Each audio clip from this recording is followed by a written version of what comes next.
तो अभी तक हम लोगों ने आईपी एड्रेस के बारे में जो देखा था उसको मैं पहले तो एक बार रिवाइज करा दूं कि आईपी एड्रेस क्या था। आईपी एड्रेस एक 32 बिट का एड्रेस था जिसको अगर हम बाइट में कन्वर्ट करें तो 4 बाइट होता है, और इसको डेसिमल में हम इस तरह से डिनोट करते हैं, इसको डेसिमल में कन्वर्ट करते हैं और हर एक बाइट को डॉट से सेपरेट करते हैं। तो इसकी रेंज 0 टू 255, 0 टू 255 और 0 टू 255 होती है। सारी रेंज जो है 0 टू 255 तक रहेंगी। इस तरह से हम इसको क्लासीफाई करते हैं। ये मैंने आपको इसके पहले वीडियो में बताया है, और इसमें कैसे क्लास में क्लासीफाई करते हैं वो भी आपको बताया है। तो आज हम बात करेंगे नेटवर्क आईडी और होस्ट आईडी की।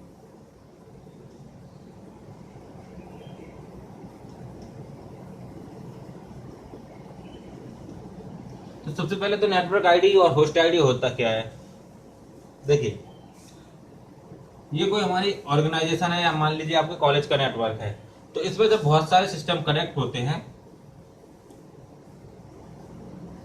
तो इनको जो नेटवर्क आईडी प्रोवाइड की जाती है, जो आईपी एड्रेस प्रोवाइड किया जाता है, अगर वो रैंडमली प्रोवाइड किया जाए तो इसमें एक प्रॉब्लम हो सकती है। मान लीजिए एक आउटसाइड में एक और नेटवर्क है स्मॉल सा, उसमें कुछ कंप्यूटर या कुछ सिस्टम आपके कनेक्ट है।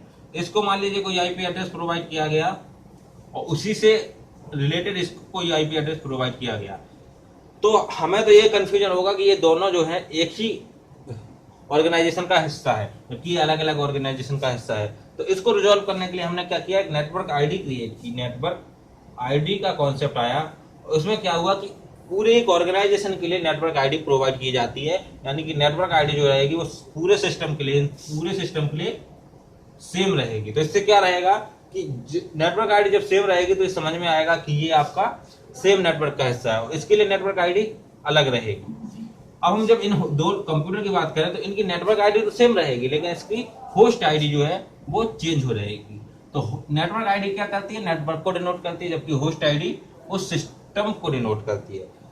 तो इतना ध्यान रखना है कि नेटवर्क आईडी क्या है, ये एक पर्टिकुलर ऑर्गेनाइजेशन के लिए प्रोवाइड की जाती है। तो जब हम क्लासेस की बात करें तो पहली क्लास थी आपकी ए, जिसमें आपकी 1 बाइट जो है वो नेटवर्क आईडी के लिए रिजर्व है और 3 बाइट जो है होस्ट आईडी के लिए। क्लास बी की बात करें तो 2 बाइट आपकी नेटवर्क आईडी के लिए है और 2 बाइट होस्ट आईडी के लिए है। क्लास सी की बात करें तो 3 बाइट आपकी नेटवर्क आईडी के लिए है और 1 बाइट आपकी होस्ट आईडी के लिए। अब इसकी अगर हम रेंज की बात करें तो इसमें कितने नेटवर्क हो सकते हैं, इसमें टोटल नेटवर्क हो सकते हैं 2 टू द पावर 8 और टोटल नंबर ऑफ होस्ट कितने हो सकते हैं 2 टू द पावर 24। 3 बिट यानी कि 3 बाइट यानी कि 24 बिट -2। ये -2 क्यों कर रहे हैं इसके बारे में अभी हम बाद में बात करेंगे। अभी सिर्फ आप इसको नोट कर लीजिए, 2 to the power 16, 2 to the power 16 -2, 2 to the power 24 and 2 to the power 8 -2। इस तरह से नेटवर्क आईडी डिवाइड होते हैं। अब इसमें नंबर ऑफ नेटवर्क आईडी कितनी हो सकती है 2 टू द पावर 8 यानी कि 256। इसमें नेटवर्क नंबर ऑफ होस्ट कितने हो सकते हैं 2 टू द पावर 24 यानी कि लगभग 16 मिलियन इसमें होस्ट हो सकते हैं। तो इस क्लास ए के आईपी एड्रेस को वो ऑर्गेनाइजेशन यूज करती हैं जिन में बहुत सारे सिस्टम कनेक्ट होते हैं। क्यों? क्योंकि उस आईपी एड्रेस से सारे सिस्टम के लिए नेटवर्क आईडी सेम होनी चाहिए और होस्ट आईडी अलग होनी चाहिए। तो मान लीजिए कोई एक नेटवर्क आईडी प्रोवाइड की गई और उसकी होस्ट आईडी बदल रहा है तो उसके लिए ज्यादा पॉसिबिलिटी होनी चाहिए। तो ये यूज होता है, जैसे कि नासा हुआ, जो बड़ी बड़ी ऑर्गेनाइजेशन है, गूगल हुआ, उसके लिए ये आपकी क्लास ए ऑर्गेनाइजेशन ये जो है आईपी एड्रेसिंग यूज होती है। अब दूसरी जो क्लास बी आईपी एड्रेसिंग है वो देखिए नंबर ऑफ नेटवर्क और नंबर ऑफ होस्ट, इसमें नंबर ऑफ नेटवर्क तो बढ़ गया, नंबर ऑफ होस्ट घट जाएगी। यानी कि जब हमें ऑर्गेनाइजेशन हमारे पास ज्यादा हो और उसमें सिस्टम भी कंपेयर टू ए कम हो और कंपेयर टू सी ज्यादा हो तो हम क्लास बी ऑर्गेनाइजेशन यूज करते हैं। जैसे कि मान लीजिए किसी में 1000 या 5000 सिस्टम कनेक्ट हैं तो उसके लिए हम क्लास बी को प्रेफर करेंगे और उसके लिए एक नेटवर्क प्रोवाइड करेंगे जिसमें इन सिस्टम को कनेक्ट करेंगे। थर्ड वाली जो क्लास है जो जनरली सब लोग यूज करते हैं और जो इंडिविजुअली भी यूज होती है वो है क्लास सी। तो क्लास सी में क्या होता है कि नंबर ऑफ नेटवर्क ज्यादा होते हैं और नंबर ऑफ होस्ट जो है वो कम होते हैं। 254 इसमें नंबर ऑफ होस्ट होते हैं। यानी कि मान लीजिए कोई एक ऑर्गेनाइजेशन है तो उसमें अगर नंबर ऑफ होस्ट यानी कि नंबर ऑफ कंप्यूटर आपके 300 से 254 से कम है तो हम क्लास सी यूज करेंगे। मान लीजिए आपका एक कॉलेज है तो इसको हम एक नेटवर्क आईडी प्रोवाइड करा देंगे और उस नेटवर्क आईडी के अंदर अगर ये क्लास सी की नेटवर्क आईडी है तो उसमें टोटल नंबर ऑफ कंप्यूटर कितने कनेक्ट हो सकते हैं 254।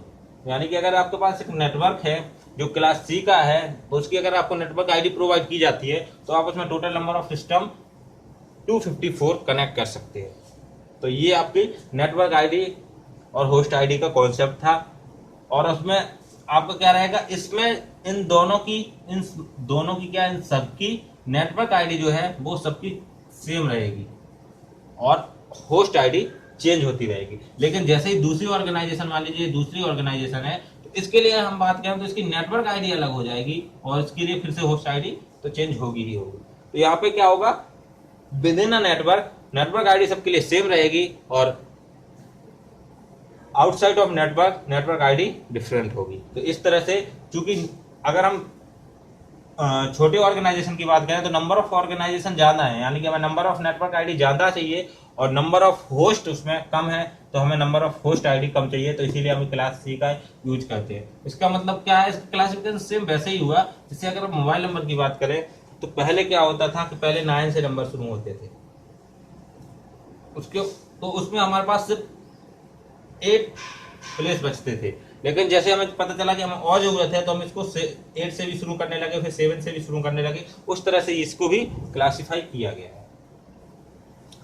अब अगली बात आती है कि नेटवर्क आईडी और होस्ट आईडी ठीक है क्यों यूज करते हैं, अब ये -2 क्यों करते हैं। तो मान लीजिए ये आपकी एक ऑर्गेनाइजेशन है और ये आपके नंबर ऑफ होस्ट है, तो नेटवर्क आईडी को डिनोट करने के लिए हमें कोई ना कोई आईडी तो ऐसी लेनी पड़ेगी जिसमें होस्ट आईडी भी इन्वॉल्व हो। जैसे हम यहाँ पर ले लेते हैं x/y/z.0। ये 0 जो आया एक क्लास सी का एड्रेस है क्योंकि 3 बाइट हमने नेटवर्क आईडी के लिए लिए हैं, तो ये 3 आईडी होने के बाद यहाँ पे हमें कोई ना कोई एक नंबर डिनोट करना होगा। तो जनरली हम उसको, ये रूल है कि उसको हम 0 ही लेते हैं, यानी कि जो फर्स्ट एड्रेस होता है वो हमारा एज ए नेटवर्क आईडी की तरह ट्रीट होता है। ये किसी भी सिस्टम को प्रोवाइड नहीं किया जाएगा विद इन अ नेटवर्क। और जो लास्ट नेटवर्क होगा, लास्ट नेटवर्क यानी कि 255, ये आपका मल्टीकास्टिंग के लिए होता है, ये आपका नेटवर्क आईडी के लिए होता है। तो ये भी किसी को प्रोवाइड नहीं किया जाता, ये भी किसी को प्रोवाइड नहीं किया जाता। तो ये दोनों जो एड्रेस हैं वो रिजर्व होते हैं हर एक नेटवर्क के लिए, इसीलिए नंबर ऑफ होस्ट यहाँ पे रिड्यूस हो गया है, सब में से 2 जो है सब्ट्रैक्ट किए गए हैं क्योंकि यहाँ पे नंबर ऑफ नेटवर्क आईडी और मल्टीकास्टिंग आईडी के लिए रिजर्व है। अब मैं इस पे कुछ क्वेश्चंस सॉल्व करूंगा जो कि यूनिवर्सिटी एग्जाम में अक्सर पूछे जाते हैं कि हमें एक आईपी एड्रेस दिया जाता है और उसकी हमें नेटवर्क आईडी निकालनी होती है, कभी होस्ट आईडी निकालनी होती है तो कभी इसमें क्लास फाइंड करनी होती है। तो सबसे पहले तो इसकी रेंज में बता दूं आपको, जैसे कि मैंने पहले वीडियो में बताया था, इसकी रेंज है 10 to 127, इसकी रेंज है 128 to 191, इसकी रेंज है 192 to 223। अगर बाइनरी में नंबर दिया जाए तो इसकी ये 0 से शुरू होगा, ये 10 से शुरू होगा, ये 110 से शुरू होगा। अब हमारे पास एक आईपी एड्रेस है, हमारे पास एक आईपी एड्रेस है 193.1.2.3। हमें इसकी सबसे पहले तो क्लास फाइंड करनी है। तो क्लास फाइंड करने के लिए हमें कुछ नहीं करना है, हमें सबसे पहले नंबर को देखना है ये किस रेंज में आ रहा है, इन तीनों में से इस रेंज में नहीं आ रहा है, इस रेंज में नहीं आ रहा है, इस रेंज में आ रहा है, यानी कि ये कौन सी क्लास का आईपी एड्रेस है, सी का। तो यहाँ से आपको क्लास फाइंड होगी। क्लास फाइंड होने के बाद आपको क्या करना है, नेटवर्क आईडी फाइंड करनी है। तो नेटवर्क आईडी फाइंड करने के लिए सीधा सा रूल है, इसको नोट कर लीजिए। नेटवर्क आईडी के लिए हमें क्या करना है कि होस्ट बिट को या होस्ट बाइट को हमें 0 सेट करना है। इसको, ये रूल है तो आप किसी भी, अगर आपको ये रूल याद है तो आप किसी भी आईपी एड्रेस का नेटवर्क आईडी फाइंड कर सकते हो। तो इसकी नेटवर्क आईडी फाइंड करने के लिए सबसे पहले हमें क्लास फाइंड करनी है। तो हमने क्लास फाइंड किया कि ये सी क्लास का है। सी क्लास में 3 बाइट जो होती है वो नेटवर्क आईडी होती है और 1 बाइट आपकी होती है होस्ट आईडी। तो ये 3 बाइट तो आपकी नेटवर्क आईडी है और ये आपकी होस्ट आईडी है। तो आपको करना क्या, होस्ट आईडी की बिट को 0 कर देना है, यानी कि 192.1.20। ये आपकी नेटवर्क आईडी हो गई इस आईपी एड्रेस के लिए।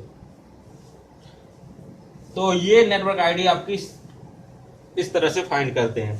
चलिए एक एग्जांपल और लेते हैं। 45.2.8.9 हमें इसकी सबसे पहले तो क्लास फाइंड करनी है। तो ये देखिए किस रेंज में आ रहा है, क्लास ए की रेंज में आ रहा है, तो उसकी क्लास हो गई ए। अब हमें इसका नेटवर्क आईडी फाइंड करनी है। नेटवर्क आईडी के लिए क्लास ए में 1 बिट रिजर्व है, यानी कि ये आपकी नेटवर्क आईडी है और बाकी ये आपकी होस्ट आईडी है। तो आपको करना कुछ नहीं है, इन तीनों को सिंपली 0 कर देना है। तो 45.0.0.0